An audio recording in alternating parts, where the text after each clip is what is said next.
আসসালামু আলাইকুম। সবাই কেমন আছেন? আশা করছি আপনারা সবাই ভালো আছেন।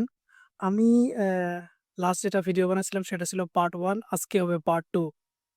হাউস বিল্ডিং পাস করার পরে যেসব কাম-কাজ করণীয় আমি এই বিষয় নিয়েই ভিডিও বানাইতাছি, সিরিজ বানাইতাছি যেটার এখন পার্ট 2।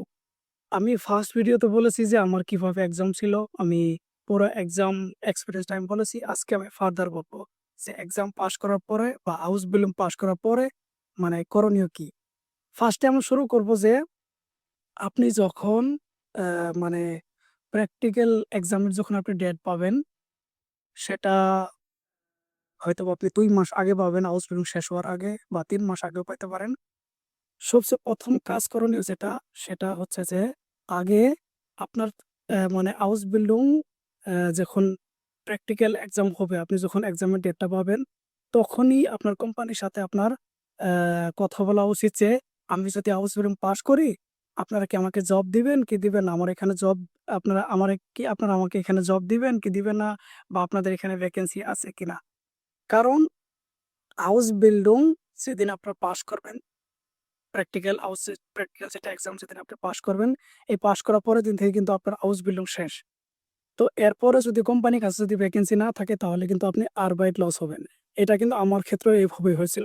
ভিডিওর আগে আমি আপনাদের সাথে এই বিষয় নিয়ে কথা বলব। যদি কোম্পানিতে আপনার জন্য ভ্যাকেন্সি থাকে তাহলে তো আপনি সেম কোম্পানিতে জব করবেন। আর যদি ভ্যাকেন্সি না থাকে তাহলে কিন্তু আপনার আ এগেন্টের ফর আরবাইট বা জব সেন্টারে কিন্তু আপনার ইনফর্ম করতে হবে এজ এ আরবাইট সুখেন। মানে কি আপনি আরবাইট কাজ আপনি কি খুঁজতেছেন এটা কি আপনার আনমেল্ডিং করতে হবে, রেজিস্টার করতে হবে। এটা কেন আমি আগে বলব আপনাকে ভিডিওতে, তাহলে আপনারা ভালোভাবে বুঝবেন। এখন আমার সিনারিওটা বলি যে আমার সাথে কেসটা কি হয়েছিল। আমি আমার house building practical exam pass হওয়ার আগে, হাউস বিল্ডিং পাস হওয়ার আগে আমি বলছিলাম যে আমি আসলে হয়তো বাসাতে যাবো কি আর কি দেশে যাব। আমার হাউস বিল্ডিং পাস করে আমি দেশে যাবো। আমি ওর লাভ নিতে চাই। তখন ওরা বলছিল যে, "আমাদের কাছে কোনো ভ্যাকেন্সি নাই। হাউস বিল্ডিং পাস করার পরে আমাদের কাছে তোমার জন্য কোনো জব নাই, ভ্যাকেন্সি নাই।" তো ওরা খুবই দুঃখ প্রকাশ করছে যে, "তুমি ভালো করে হাউস বিল্ডিং করেছো। কিন্তু আমাদের এখানে ভ্যাকেন্সি নাই।" কিন্তু পরে যে ওরা আবার আমাকে জব দিছে। আমি এখন ওই কোম্পানিতেই আছি। তো কিভাবে কি হয়েছে আমি তাও বলি। তো ফার্স্টে কি হয়েছে? ওরা আমাকে যখন বলল যে, "আমাদের কাছে কি তোমার জন্য কোনো ভ্যাকেন্সি নাই আফটার হাউস বিল্ডিং পাস করার পরে।" তখন আমি গেলাম একেন্ডের Arbeit হয়েছে Arbeit suchen আনমেল্ডিং করতে। তখন আমি এখানে আনমেল্ডিং করলাম। করার পরে ওরা সব কাম-কাজ শুরু করলো। ওরা কি করতো? Arbeit Agentur Arbeit একজন মহিলা আমাকে একটা টার্মিন দিল যে, "তুমি আমাদের সাথে আসো। আর এখন যেটা সিচুয়েশন হয়ে আছে, সিচুয়েশন এর উপর কি কথা বলবো?" তো ১-২ সপ্তাহ পরে আমি টার্মিন পাইলাম। টার্মিনে আমি গেলাম ওদের কাছে। যাওয়ার পরে ওরা আমাকে আমার বিষয়ে যে এখন সিচুয়েশন কি হয়ে আছে কিছু শুনলাম। শোনার পরে আমাকে একটা লিস্ট দিল। ওই লিস্টের ভেতরে লেখা ছিল, একটা পেপার দিয়েছিল ওর ভেতরে লেখা ছিল যে স্কিল গুলো লেখা ছিল। হাউসফুল শেষ করার পরে যেগুলো স্কিল আমি শিখেছি ওইগুলো এখানে লেখা ছিল যে আমি এই স্কিলের ভেতরে কোনটা পারে। তো আমি 90% স্কিলই আমি পারছিলাম। এই তো সময়টাতে। এই ক্রস চিন দিয়েছিলাম, এখানে তো ক্রস চিন দেওয়া হয়। তো কাজগুলো জানি তাই আমাকে বলল যে, তোমার জন্য কাজ দেখতেছি। তুমি এখন হাউস বিল্ডিংটা পাস করার পরে অন্য জায়গায় কাজ শুরু করতে পারো।" খুবই ভালো ছিল। মেইন প্রবলেম শুরু কোন সময় হয়? যখন আমি হাউস বিল্ডিং পাস করতাম ১৩ আগস্টতে হাউস বিল্ডিং পাস করার পরে কি হইলো? হাউস বিল্ডিং পাস হওয়ার পরে আমি যেদিন পাস করলাম আমি কিন্তু আরবাইট লস হয়ে গেলাম। আমার আমার কিন্তু কাজ শেষ। আমার কোম্পানি থেকে আমার কাজ শেষ। আমার হাউস বিল্ডিং পাস হয়ে গেলাম। আমার কি আমি যে কোম্পানিতে হাউস বিল্ডিং করেছি ওখানে কিন্তু আমার কাজ শেষ। এখন আমি আরবাইট লস মানে আমার কোনো কাজ নাই। একদম মানে জার্মানিতে একদম মানে একটা নিবনো কোনো কাজ নাই।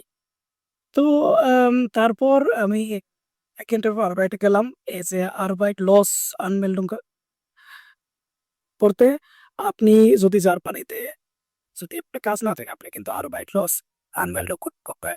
তার মানে কি আপনার কাজ নাই এরকম বা আপনি কি এখানে রেজিস্টার করতে পারবেন। আপনাকে কিন্তু জার্মান গভর্নমেন্ট একটু টাকা দিবে ২৫০। এখানে কি লিভিং কস্ট বা আপনার কি রুম রেন্ট এভরিথিং এগুলো টাকা দেয়। তো আমার ক্ষেত্রে কি সমস্যা হয়েছিল যে আমার যেটা জার্মান যেটা ভিসা ছিল হাউস বিল্ডিং ভিসা সেটা হয়ে গেছিল এক্সপায়ার। আমার কাছে মোটামুটি ১ সপ্তাহ মতন সময় ছিল। তখন একটা প্রবলেম কি দেখা দিয়েছিল আমাকে এজেন্টের পর আরবাইট কি বলছিল যে, "তোমাকে আমরা দিব আরবাইট লস গেল্ড তোমাকে দিব, মানে কাজ না থাকার পরে কাজ না থাকলে যে টাকা দেয় গভর্নমেন্ট, ওটা দিব। কিন্তু তোমার ভ্যাকেন্সি আগে তোমাকে ভিসা বাড়াইতে হবে, কারণ তোমার তো ভিসা শেষ হয়েছে, তুমি তো আর জার্মানিতে লেগে তো আর থাকতে পারবো না, ই শেষ, ভিসা শেষ। তো কথা তো সত্য, আমি বললাম হ্যাঁ আমার তো ভিসা শেষ, তো এখন করণীয় কি? আউসল্যান্ডের বেরোতে আমি গেলাম, আউসল্যান্ডের বেরোতে আমি টার্মিন নিয়েছিলাম। আমি মেল লিখেছিলাম যে আমার ভিসা এক্সপায়ার হয়ে গেছে, তো আমি ভিসা নিয়ে কথা বলবো, আমি হাউস বিল্ডিং পাস করেছি। এরপর ওরা আমাকে দিয়েছিল, টার্মিন দিয়েছিল। আমি গেলাম, যাওয়ার পরে এখন সব ঠিক আছে, ওরা আমাকে ভিসা বাড়ায় দিবে, বা আমি আরবাইট লস আনবেল্ডং করেছি সবকিছু ঠিক আছে বাড়ায় দিবে। কিন্তু এখন তো আমার মানে ব্লক ফান্ড নাই, জার্মানিতে থাকতে তো আপনি জানেন একটা ব্লক ফান্ড লাগে। আমাকে যেহেতু আই ঘন্টার পর আরবাইট বলেছে যে টাকা আমি ভিসা পর বড় হয়ে দিব, কিন্তু এখন তো আমার মনে জার্মানিতে থাকতে তো পর্যাপ্ত পরিমাণে তো আমার টাকা নাই, আমাকে ভিসা এক্সটেন্ড করে দিবে। তো এই কথা আমি কলও করেছিলাম, যে মহিলাটার সাথে আমার ছিল, আমার কাজ করতেছিল, আমাকে আমি কলও দিয়েছিলাম। তারপর আবার বললাম যে আপনি যে আমাকে আউটস্ট্যান্ডে বেড়াতে যাইতে চাই, যে আমার ভিসা এক্সটেন্ড করতে বলছিলেন, ওরা ওই সময় ভিসা এক্সটেন্ড করে দিবে, যে সময় কি আমার কাছে আরবাইট লস গেল্ড টাকা থাকবে বা আপনারা টাকা দিবেন। এই কথা আমি বলছিলাম। তো উনি বললো আচ্ছা ঠিক আছে, আপনি কালকে পরশুদিন আমার কাছে আসেন, সময় দিছিল 12টা বাজে। তো আমি কি করলাম, ওইদিন আমি রাত শেষ হইলেও সকালে 9টা বাজে আমার ওই কোম্পানি থেকে, যে কোম্পানিতে আমি হাউস বিল্ডিং শেষ করেছি, সেই কোম্পানি থেকে আমাকে একটা কি আমার হোয়াটসঅ্যাপে মেসেজ এলো যে আবুল, তোমার জন্য আমাদের কাছে একটা জব আছে। আমাদের একজন কর্মী আসলেতে হয়েছে, প্রেগনেন্ট হয়েছে, যেগুলো মহিলা কি হয়েছে, সংঘের সাপ্ট হয়েছে, আহ, সংঘের সাপটিন বলে। তো তোমার জন্য কি একটা ভ্যাকেন্সি এখানে আছে, আমরা চাই যে তুমি আমাদের সাথে থাকো। তো এখন দেখেন আমার তো হচ্ছে বড় সমস্যা পড়ে গেছি, কারণ এটা এখন একটা প্রবলেমেটিক। কারণ এখন আমি যদি অ্যাকাউন্টের ফর আরবাইটে যাই, ওরা টাকা দেয় কি না দেয়, ওরা আবার কি বলে। তো আমি সেফ একটা কাজ কি করলাম, আমি আমার কোম্পানি থেকে কি আমি এই জবটা নিয়ে নেই, আর আমি কি কন্ট্রাক্ট ওখানে সাইন করি। ওই কন্ট্রাক্টটা নিয়ে আগে আমি অ্যাকাউন্টের ফর আরবাইটে গেলাম, যাই আমি কি আমার কন্ট্রাক্টটা দিলাম, আমি বললাম যে আমার কোম্পানি থেকে এখন আমি জব পাইছি। যখন আমার কন্ট্রাক্ট নিয়ে আমি অ্যাকাউন্টের ফর আরবাইটে গেলাম, অ্যাকাউন্টের ফর আরবাইট ওই কন্ট্যাক্ট লেটারটা রাখলো। রাখার পরে হচ্ছে এটা আউসল্যান্ডার বেরোতে ওরা সেন্ড করে দিল সাথে সাথে আমাকে। ওরা ওরা আমাকে একটা টার্মিন নিয়ে দিল আউসল্যান্ডার বেরোতে, যেহেতু আমার ভিসা এক্সপায়ার হতে যাচ্ছে। আমার ভিসা ওই সময় এক্সপায়ার হয়ে গেছিল, আমি মোটামুটি 5-6 দিন এক্সপায়ার হয়ে আমি আসি। আমি যদি ইনফর্ম করেছি, ওরা বলছে যে কোনো তোমার সমস্যা নাই, তুমি শুধু জার্মানি বাইরে যাও না, আর তোমার দেশে যাওয়া তুমি মুভ করো না, প্ল্যান করো না এই সময়ের ভিতরে। আমি বললাম ঠিক আছে। তারপরে ওনারা আমি আউসল্যান্ডার বেরোতে গেলাম, আউসল্যান্ডার বেরোতে যাওয়ার পরে সবকিছু ঠিক আছে। ওনারা বললো যে তোমার যেটা রেসিডেন্স কার্ড সেটা পাইতে আর 1 মাস দেরি হবে, তোমাকে এখন আমরা ফিকশন পেশায় নিয়োগ দেই।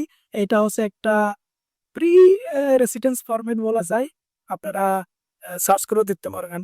তো ওইটা দিলাম, ওইটা দিয়ে শুধু এখানে কি একটা আমার লিগেল ভাবে থাকার জন্য আমি একটা ভিসা পাইছিলাম। তো এই ছিল পুরো একদম মানে এ টু জেড। আই হোপ আমি আপনাদেরকে বোঝাইতে পারছি। আর আমি নেক্সট ভিডিওতে আপনার সাথে কথা বলবো যে স্যালারি আর ট্যাক্স নিয়ে কথা বলবো, যে আমি স্যালারি কত পাই আর ওর ভিতর থেকে ট্যাক্স কত কাটে, আর আমার স্পাউস আমি আনতে পারবো কিনা, এই বিষয়ে আমি নেক্সট ভিডিওতে কথা